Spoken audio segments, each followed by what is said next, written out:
नमस्कार, स्वागत है आपका परीक्षा रेस यूट्यूब प्लेटफॉर्म पर। साथियों, उत्तर प्रदेश वीडियो 2022 के री एग्जाम का परीक्षा के हम लोग मॉक टेस्ट सॉल्व कर रहे हैं। यह हम लोगों का 9वां सेट है। अब तक 8 हम लोगों ने कंप्लीट कर लिए हैं। चैनल के प्लेलिस्ट पे जाके आप अच्छे से देख सकते हैं। 50 प्रश्न जीएस के दिए गए हैं। आपके कितने सही होंगे लास्ट में कमेंट करके ज़रूर बताइएगा। कुछ लोग कमेंट करके बता रहे हैं अच्छा लग रहा है, आप लोग भी ज़रूर प्रयास करिए। चलिए, आज का पहला प्रश्न है, प्रसिद्ध विरूपाक्ष मंदिर कहाँ अवस्थित है?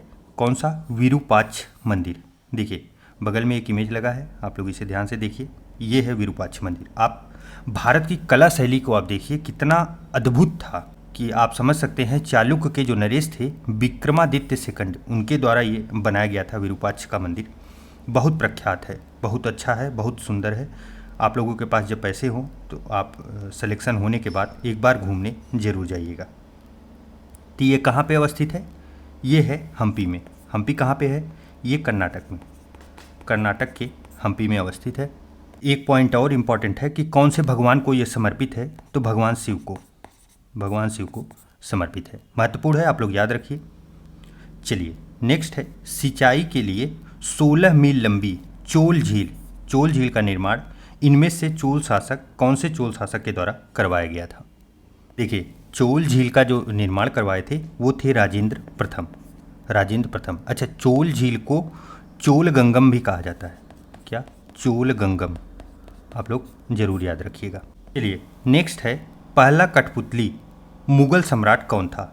देखिए, पहला कठपुतली मुगल सम्राट जो है जहांदार शाह था। कौन था? जहांदार शाह। अच्छा, इसका शासनकाल कब से कब था? तो 1712 से लेके 1713 तक था। बस 1 वर्षों तक इसका शासनकाल था।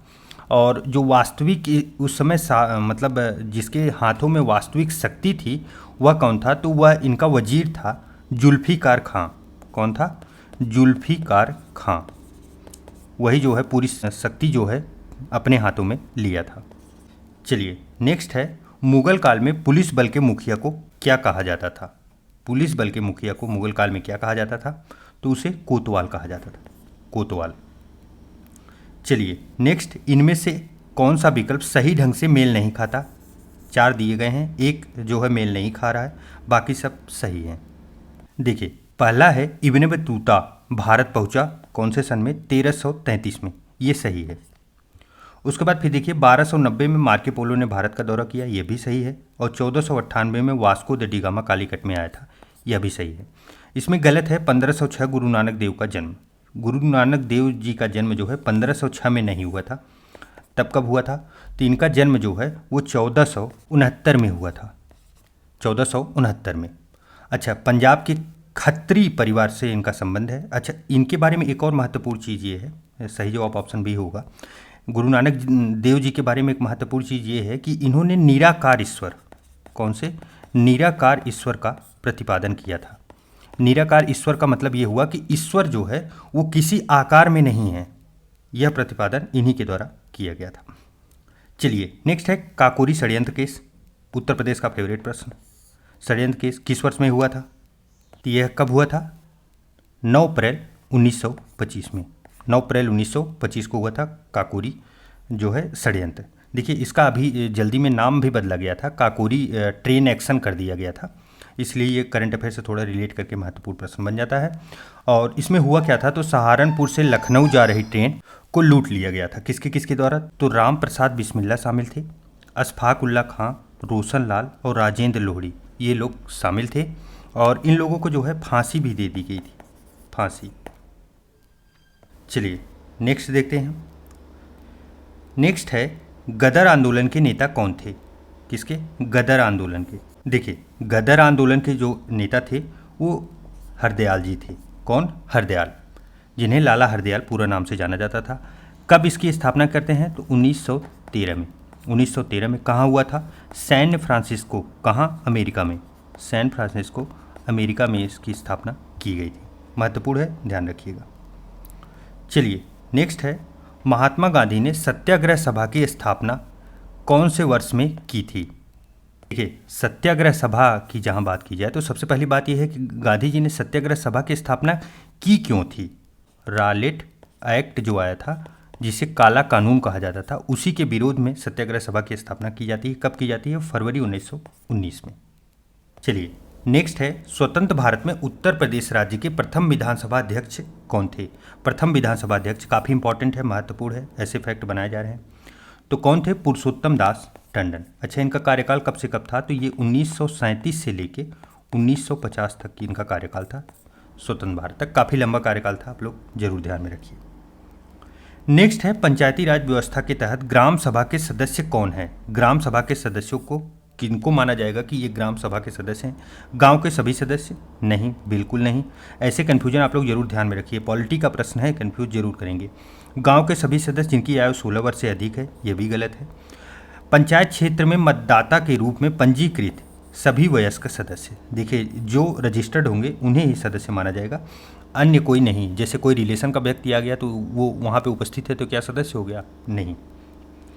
चलिए नेक्स्ट है, ग्राम सभा में निम्न में से कौन शामिल है? ग्राम सभा में कौन कौन शामिल है? यह भी प्रश्न ऊपर वाले प्रश्न की तरह है। तो वे सभी व्यक्ति जिनके नाम गांव विशेष के पंचायत के लिए मतदाता सूची में दर्ज है, उन्हें जो है ग्राम सभा में शामिल माना जाएगा। चलिए नेक्स्ट है, 73वां संविधान संशोधन निम्नलिखित में से किससे संबंधित है? पंचायती राज, महत्वपूर्ण। तो किससे संबंधित है? पंचायती राज संस्थाओं से। अच्छा, यहाँ से महत्वपूर्ण फैक्ट और बनता है, 73वां संविधान संशोधन कब हुआ था? 1992 में। कौन से भाग में है? भाग 9।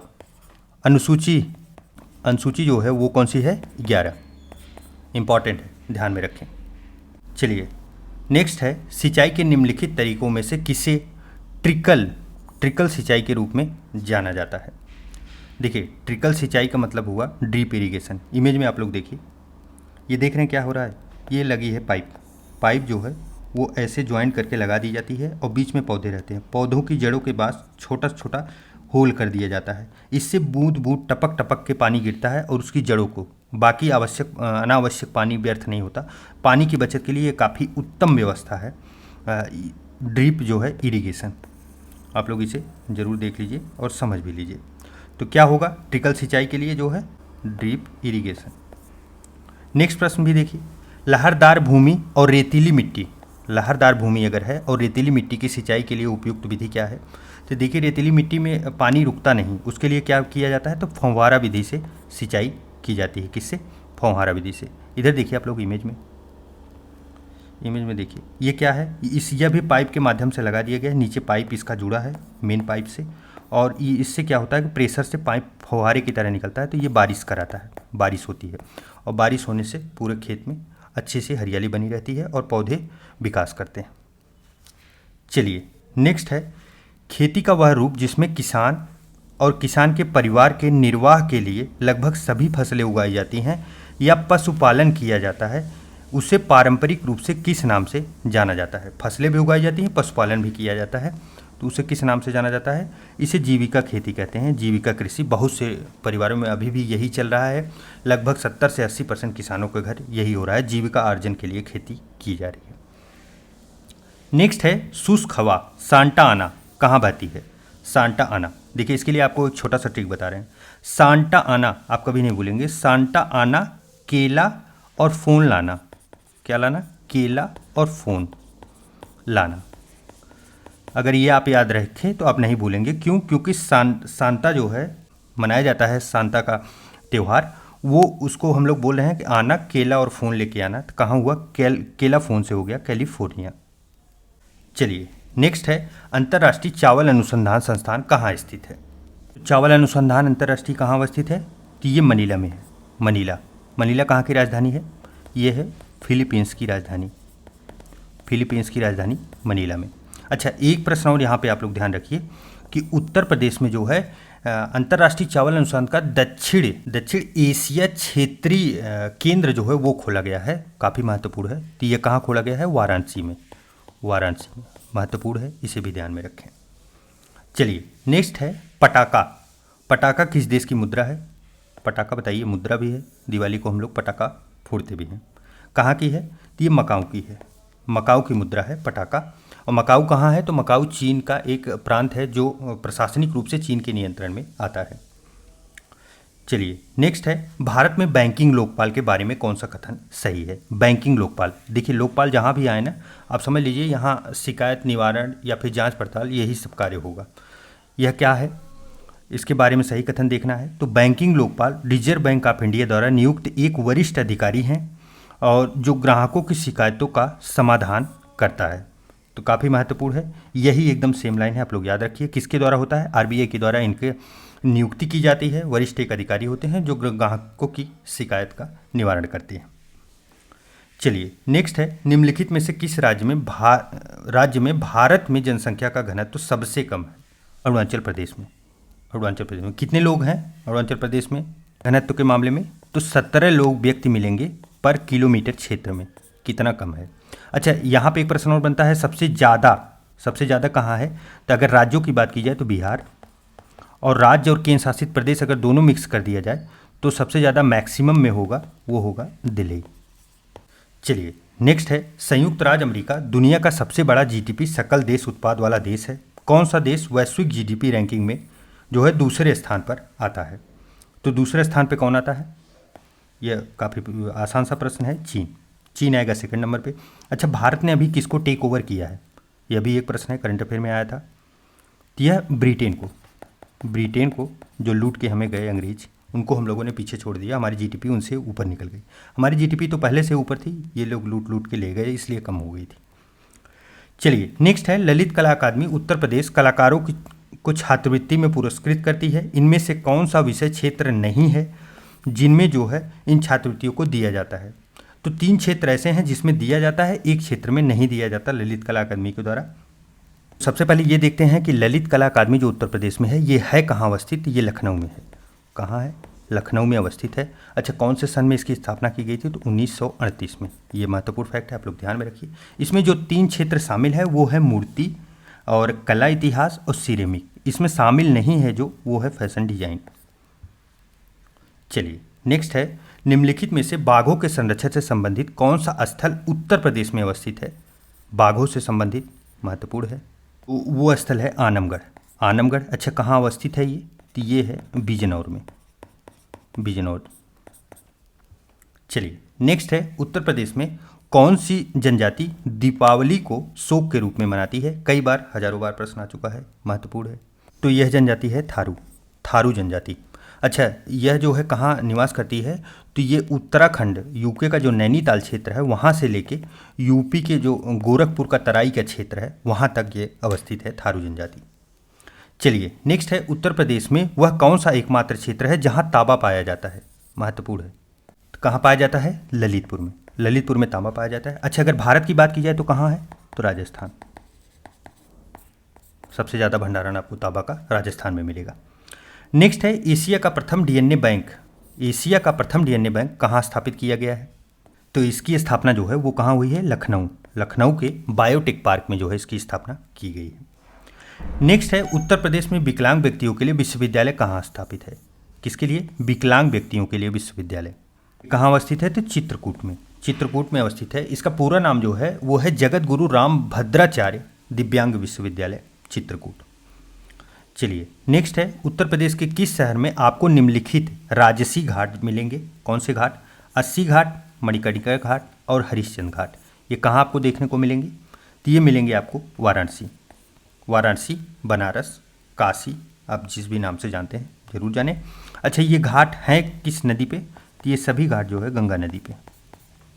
बोला जाता है यहाँ जाने से मुक्ति मिल जाती है लास्ट में। नेक्स्ट है, सबसे कम तापमान जिस पर कोई पदार्थ आग पकड़ लेता है उसे क्या कहा जाता है। अर्थात ऐसा तापमान जहाँ आग लगना शुरू होती है उसे क्या बोलते हैं, तो उसे प्रज्वलन तापमान कहते हैं। इंपॉर्टेंट फैक्ट है, ध्यान रखिए, सीधा डेफिनेशन है प्रज्वलन तापमान का। नेक्स्ट है, सही मिलान की पहचान करें। इसमें एक सही है, बाकी सब गलत हैं। कौन से हैं, देखिए इसमें जो सही है वो है माइक्रोवेव ओवन पर्सिस जो है स्पेंसर, ये सही है। बाकी अगर ट्रांसफार्मर की बात की जाए तो इसकी खोज इनके द्वारा नहीं की गई थी, पियरे वर्नियर। इसकी खोज जो है वो है ओटो ब्लाथी। किसके द्वारा, ओटो ब्लाथी के द्वारा की गई थी। अच्छा, बैटरी की खोज जो है वो है एलेसेंड्रो। बैटरी की खोज जो है वो एलेसेंड्रो वोल्टा के द्वारा की गई थी, सेंड्रो वोल्टा। और जो है वर्नियर कैलिपर जो है वो पियरे वर्नियर के द्वारा किया गया था। किसके द्वारा? Pierre vernier. चलिए नेक्स्ट है, जीवाणुओं को मारने के लिए स्विमिंग पूल में क्या होता है? पानी में डाला जाने वाला कौन सा धातु है, अर्थात पानी को साफ करता है जो, तो क्लोरीन। नेक्स्ट, संश्लिष्ट अपमार्जक सिंथेटिक डिटर्जेंट के बारे में निम्नलिखित में से कौन सा कथन सही है? देखिए, संश्लिष्ट अपमार्जक जो होता है उसका कार्य ये होता है ना, चाहे वो मृदु जल हो, कठोर जल हो, कैसा भी जल हो, वो बड़ा अच्छा कार्य करता है कपड़े उपड़े धुलने के लिए। तो इसमें कौन सा सही होगा? देखिए, यह मृदु और कठोर जल दोनों के साथ काम करता है, तो ये सही है। सिंथेटिक अपमार्जक इसीलिए यूज ही होता है डिटर्जेंट जो है। नेक्स्ट है चेचक, स्मॉलपॉक्स का रोग कारक जीव कौन सा है? देखिए, रोग और कौन से कारक से होता है ये काफ़ी महत्वपूर्ण है साइंस का, आप लोग जरूर ध्यान रखिए। ये पहली बात तो ये है कि जो चेचक स्मॉलपॉक्स है ये वायरस से होता है, वायरस। और वायरस को हिंदी में विषाणु कहते हैं, विषाणु मत याद रखिए, ये भी कन्फ्यूजन बहुत कई बार होता है, विषाणु कहते हैं, आप लोग ध्यान रखिए। और होता किससे है? तो वेरिसेला विषाणु के द्वारा होता है स्मॉलपॉक्स। चलिए नेक्स्ट है, निम्नलिखित में से किस प्रत्युर्जक एलर्जेंट के कारण परागज ज्वर होता है? देखिए, इसे ना एक एलर्जी बोला जाता है।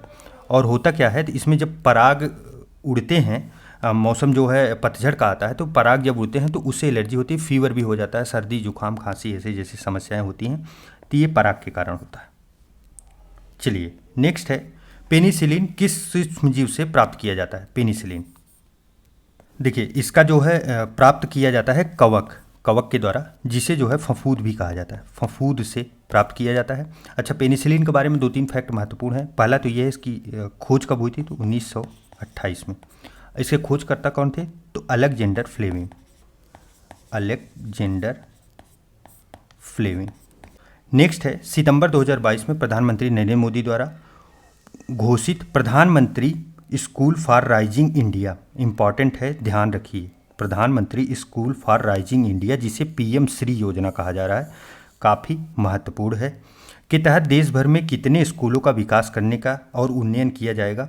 तो टोटल जो विद्यालय दिए गए हैं वो है 14,500 विद्यालयों को अपग्रेड किया जाएगा, मतलब वो डिजिटल क्लास चले और स्किल सिखाई जाए थोड़े बहुत, और फिर उसमें जो है टेक्नोलॉजी ऐड की जाए, तो यही सब चीज़ें उसमें की जाएंगी। कब शुरू हुआ ये भी इंपॉर्टेंट है, सितंबर 2015 को। कब? 5 सितंबर शिक्षक दिवस के दिन हुआ था, महत्वपूर्ण है पीएम श्री योजना। नेक्स्ट है, तीसरे राष्ट्रीय जल पुरस्कार समारोह में उत्तर प्रदेश को सर्वश्रेष्ठ राज्य श्रेणी में कौन सा स्थान प्राप्त किया गया?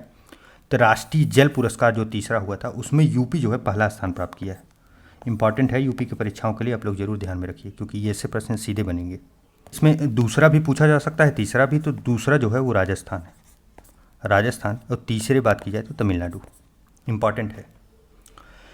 नेक्स्ट है, ब्लू ड्यूक को किस राज्य की राज्य तितली घोषित किया गया है? ब्लू ड्यूक, देखिए इसका जो वैज्ञानिक नाम है ना वो भी काफ़ी महत्वपूर्ण है। क्या नाम है? बासारोना दुर्गा। इतना महत्वपूर्ण नाम है कि ये पूछा जा सकता है, बासारोना दुर्गा किस राज्य की तितली है? तो ये सिक्किम की है।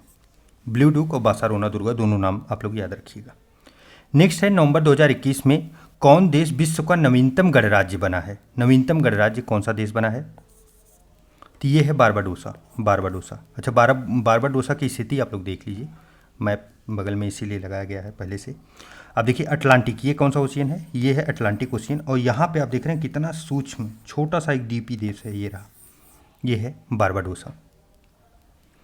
ये अंग्रेजों से मुक्त हुआ है। यहाँ पे जो ब्रिटेन था वो 396 वर्षों तक शासन किया है। आप सोचिए कितना ज़्यादा लूट के ले गए हैं, पूछिए मत, जबकि भारत तो 200 सालों में ही कंगाल कर दिए थे।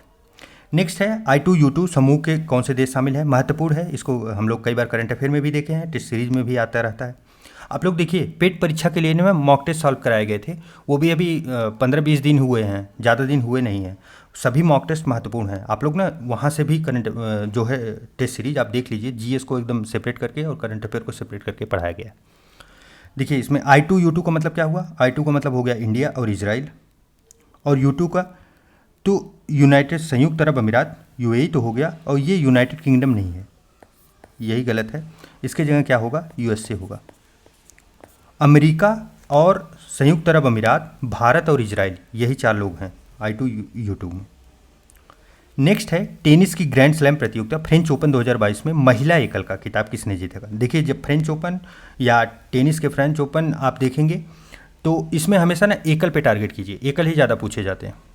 इसके विजेता कौन रहे हैं, तो ईगा स्विटेक रहे हैं। कहाँ के हैं, तो ये पोलैंड की हैं, पोलैंड की। अच्छा, अगर यही बात पुरुष की कर दी जाए, पुरुष की, तो पुरुष कौन विजेता हुआ था, तो पुरुष में थे राफेल नडाल। हम लोग हमेशा जानते हैं राफेल नडाल हमेशा जीतते रहते हैं कहीं न कहीं से। तो ये स्पेन के हैं, स्पेन।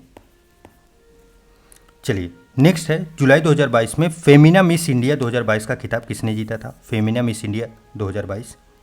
तो यह खिताब जो है सीना शेट्टी ने जीता, सीना शेट्टी। अच्छा, ये रहने वाली कहाँ की हैं, तो ये कर्नाटक की हैं, कर्नाटक।